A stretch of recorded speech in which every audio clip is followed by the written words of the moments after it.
Hello everyone, if you're facing this error in Microsoft Store, the server stumbled, then you have come to the right place because in this video I'm going to show you how easy it is to fix that annoying error on your Microsoft Store easily.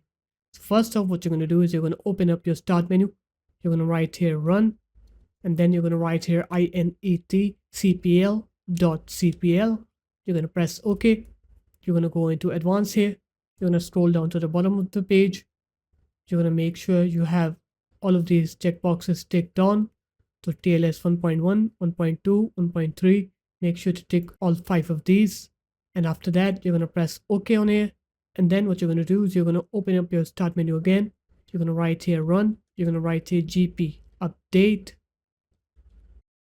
And once you do that, Windows will update your policy. So just wait for it to do its thing. And once it's done, now what you're going to do is you're going to open up your start menu again. You're going to write here run.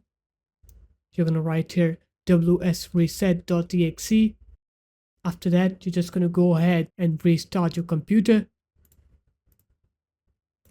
And now when you open up Microsoft Store on your computer, you'll see that you won't get that error anymore. So there it is, guys. That's how easy it was. If you guys found this video helpful, you make sure to leave a like, comment, and subscribe to the channel. And I'll see you in my next video. Peace.